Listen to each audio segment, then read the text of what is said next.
right, coming to you live from my office on the beautiful campus of UNL in Canfield 220. This is Trio Live 30, and I'm your host who is very much happy that it's September because pumpkin spice is back in season. My name is Brian Stutz, the Academic Outreach Specialist. Hope everyone is doing well today as we have another edition. We had some technical issues. We got those taken care of, but we are back and ready. And today we have a special guest with us to talk all about CAPS, which is our Counseling and Psychological Services. Let me give you a little introduction to him. John joined the Counseling Services back in 1994. He is also a clinical director here in town and a minister here in town as well. He has specialties in depression, relationship issues, couples therapy, trauma, and anger management, just to name a few. He's also, one thing that I think is pretty cool, he consults with the NFL for mental health concerns, and also is a big jazz fan. Everyone, let's give it up for John Goldrich. Thank you for coming on, John. You're welcome, you're welcome, you're welcome. Glad to be here and talk about all the services that we have coming to the young scholars from CAPS. So, what do you want to know, Brian? What's on your mind? Yeah, so we work here in Trio 30 with Trio Student Support Services. We work with students who underrepresented first-generation college students might not know all the resources on campus, and what we really want is how can CAPS really help our students be successful on campus, so we can have them stay on campus. Maybe go through a little bit of your process of how do I go and sign up for. Sometimes that might be a little scary to go and say, I need to go to counseling, some of the stigma that's out there. Hopefully we can break some of that today and get students to see this and watch this and be able to feel confident enough to go and use your services. Well, what I'm going to do today, Brian, is talk to you about our services, the importance of mental health, and I'm going to introduce two of our newer services, our ways of accessing or reaching out to the young scholars. So first of all, mental health is just as important as physical health. And the reason is it affects the way you think, the way you act, and essentially how you handle stresses and make choices in your lives. With mental health issues and concerns, our young scholars can often find that these struggles cause them to get in their own way. And so we at CAPS are a multidisciplinary group of individuals, including psychologists, social workers, and counselors, all put together to address the needs and concerns of the young scholars on our campus. We work collaboratively with our students to help them overcome these struggles that they are facing. Now, a little bit about our services. What do they look like? What could they get if they come to CAPS? So we'll start with individual services. That's a traditional way of getting help for a mental health issue or concern. Now, what we like to say at CAPS is our individual counseling is our short-term method or model of reaching out to the young scholars. We consistently look at each case that comes in and assess whether or not what we're doing is meeting the needs of that young scholar. If we feel like they need more than what we can offer, we have a plethora of individuals in the community that we can refer them to. And we have a gifted case manager who's very good at helping to bridge those connections with the young scholars. Now, what we consider our long-term method of counseling would be groups. People can be in groups for a long period of time. We have a variety of groups, and one could check our web page and see what we're offering at any particular time. Going from there, we have screenings. We do drug and alcohol services. We have a very gifted individual that provides right on point drug and alcohol evaluations, and then some form of treatment in the form of individual and group work that can be done to help those individuals out. And we do workshops and presentations, kind of like what I'm doing with you this afternoon, Nice. Brian. Love to get out and talk with the people on campus. Unfortunately, right now, we're doing it via Zoom and a great number of these presentations. Now, let me talk to you about some of the new stuff that's coming our way, Awesome. or that's just started. We have Let's Talk. Let's Talk is a brief, informal, yet confidential consultation that a student could get. You know, if you young scholars out there are listening to me today are curious about counseling and you want to know what the next step might be, this would be an opportune form of counseling, so to speak, that you could engage in a counselor with. We have sessions available Monday through Friday, and a talk with the counselor is informal. No appointment is needed.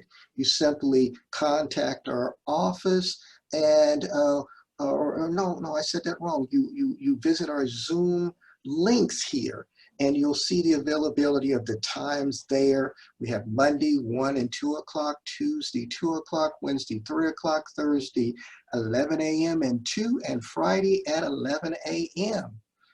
These are virtual conversations on a first come, first served basis. So if you're interested in that, get in early on that. John, and that's all on your website there that they can go to those Zooms and see that? Yes, and we actually have some cards that we're circulating around out on campus that provide you with some information on this. They're really helpful. And we'll get some over to your office so you can have them to hand out to the young scholars over there as well. That's great. Thanks. The other thing is we're trying to make our access point a lot easier for the students, because you said something. Some of them are leery about coming. Let's Talk helps take away some of that stigma. But then there's the idea of, what do I face when I come in? All the paperwork and all that stuff there. Well, we put our paperwork online. So individual who signs up for an appointment can start to work on that on their own prior to their appointment, which would be an initial evaluation. And on that, they would have paperwork addressing informed consent, remote informed consent, because you got to have that nowadays as well, and then a standard data set that they would need to fill out, as well as an initial evaluation questionnaire and a CCAPS 62. All that is on our website so that they can fill out before they come in. So that way we maximize the time we spend with the young individual when they come in for that first appointment. Yes, we're going to get information from them, but we're going to spend some quality time with them, helping to assess what's going on, what their needs are, and heading them in the right direction. So I hope for the young scholars out there listening, this gives you an understanding that we're trying to make it a little bit easier for you guys to access our services. Now, areas of focus. People always want to know that, Brian. Wouldn't you want to know that if you were going to come to campus? Yes.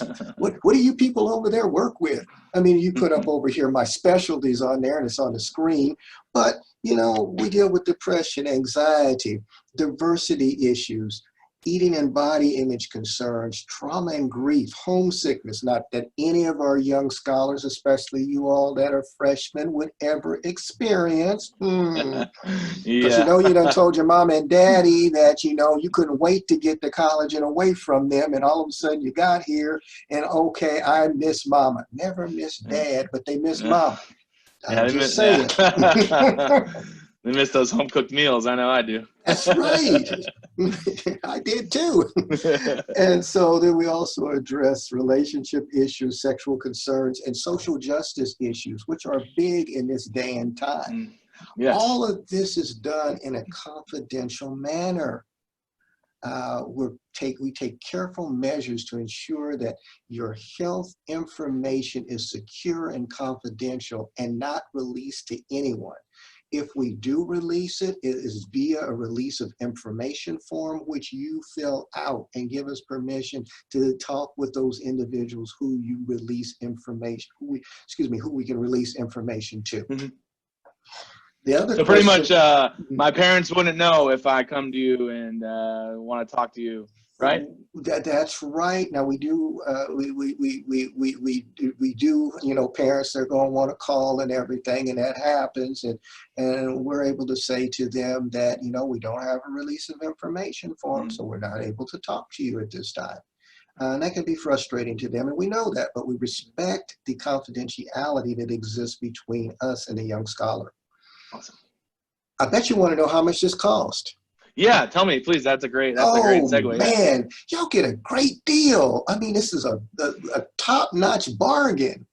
Why do I say that? Because I'm an outpatient provider in the community. And if I shop to you what my cost per hour would be, you would understand this is a bargain. And it's even a better bargain because it's free. Yes. And that's why we have to assess each of the cases individually to determine if we are giving that person all that they need in terms of the counseling services.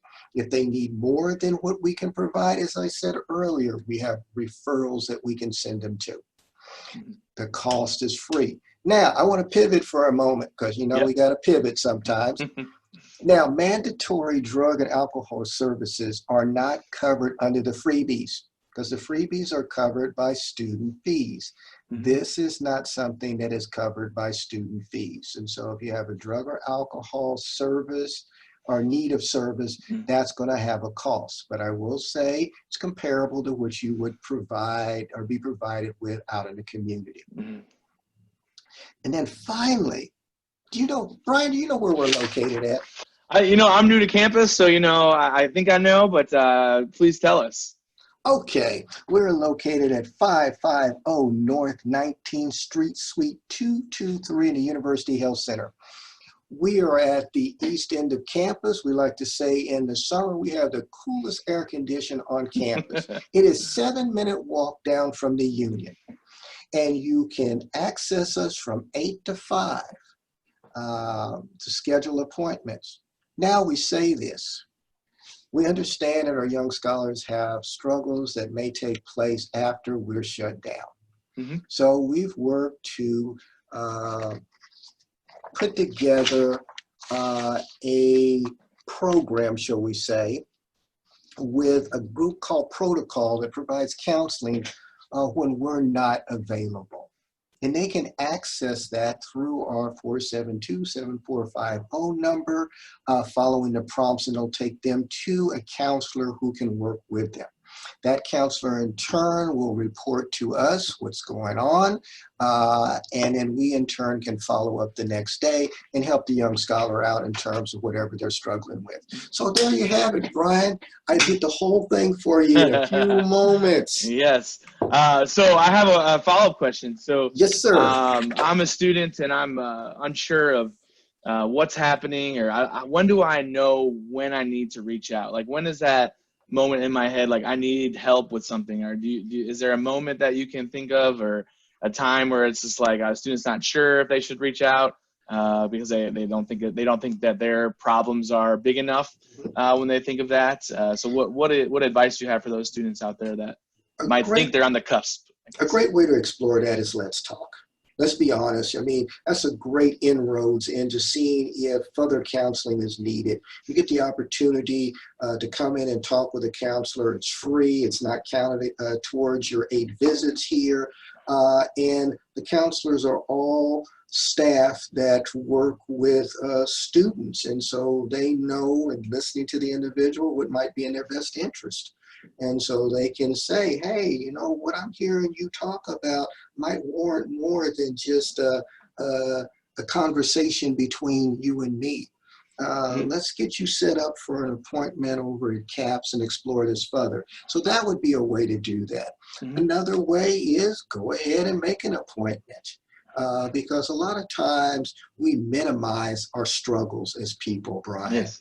And we know we do that. We know it's like, this isn't as bad as I'm thinking. I'm trying to make myself feel like it's not all that bad. When I find myself doing that, I probably need to reach out and touch somebody and talk to them a little bit further about what's going on versus staying in denial.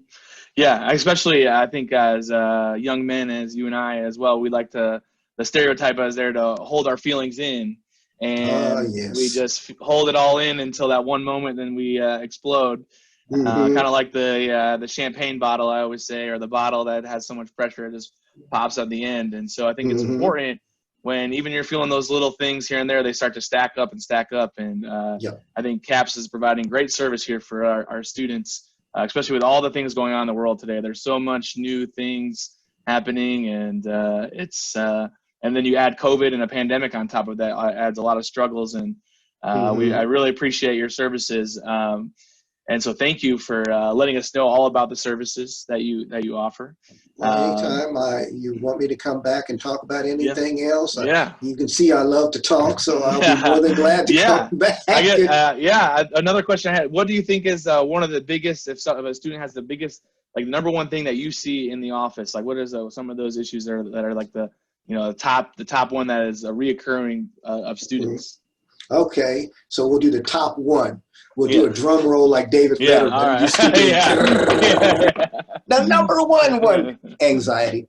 It has topped depression in the recent years, and we see a lot of our young scholars struggling with that, maybe in the form of worry, doubt, overthinking, things like that. And so, that's the one we see the most of. Yeah, and that builds up. So if you're feeling anxious about a few things, it starts to build. And I think it's a time where you need to go figure out and talk to somebody and get an appointment scheduled. And it's very easy. Again, on their website. I've been to the health center. It's nice over there. Before I started here, I delivered DoorDash there a few times. So I've been to the office that way. And so they will be there to help you as a student. Again, our purpose here is to make sure our students, our young scholars, are successful. They stay at the university and they graduate, because it's times like this where you get use this free stuff that you're paying for with your tuition dollars, as opposed to when you get in the community, it's gonna, like you said, it's gonna be a little bit pricier out of your pocket. So again, thank you. I have a few other things here. So let's a moment from our sponsors. So we have our Big Red Resilience and Wellbeing as our sponsor. So sign up. You can get a well-being coach. You can go on a walk with them. Maybe you might not be ready for an appointment at the counseling center, but hey, you could maybe talk to a well-being coach. Maybe you're working on some of your well-being. As you can see, the 9 dimensions there for well-being. They also do alcohol and drug prevention support as well. They talk about suicide prevention and how you can help somebody who may be out there. And they also have an event called Are You Okay on September 10th. So coming up here in about a week that you're able to go to. Big Red Resilience, they were on last week. We have that recorded on our YouTube page. If you go on YouTube and search UNL Trio Scholars and subscribe to us, you're able to see all our videos are recorded, so you can catch up on those things. Just a little bit of clean house here. If you scan that QR code, you'll let me know that you watched this video by taking a little evaluation to be able to tell us what you thought of today's sessions that you want to hear from in the future. And if you think this is a good program for you, because maybe you're working right now at 4 o'clock on Wednesdays and you're not able to see it. So here's a chance for you to catch it out and look at it. Next week, we have our campus recreation. So we talked a little bit about our psychology and our mind well-being. And next week, we're going to talk a little bit about our physical well-being as well, and all the things that they have to offer at the rec center here on campus. In the following weeks, we're going to do a little time management 101. Some students have been asking for some time management help. On the 23rd, hey, you want to be an RA? You want to work in housing? Here's a chance for you to save some money in housing and room board costs. So they're going to talk about that process and what it entails. So that'd be a good one for you to come on. You can ask questions, whatever it may be. And then the 30th, we're going to talk about midterms as we're getting ready for those and how to prepare for those. And that will lead us up into October. Again, I'm glad it's September. Are you a pumpkin spice guy, John? I like pumpkin, but I don't get crazy about it, like some people. It's okay. But I'm looking forward to Thanksgiving for the turkey. Yes, I'm right there with you. Turkey and put some cranberry sauce on there. I'm all for it. So these are some of my favorite months, and then it gets a little cooler too. I'm a big guy. It gets a little too hot for me. So so here's our social media on this page here. We have our Instagram, Twitter, Facebook. This QR code will get you to the Facebook link. You can subscribe again on YouTube. Again, thank you all for watching. John, thank you very much for coming, even with the technical difficulties. I'm glad we got it working so we can get this out today. So thank you so much for that. You're welcome. And let's lead us out and hail varsity. All right. Thank you all. Have a good one. Goodbye. See you later.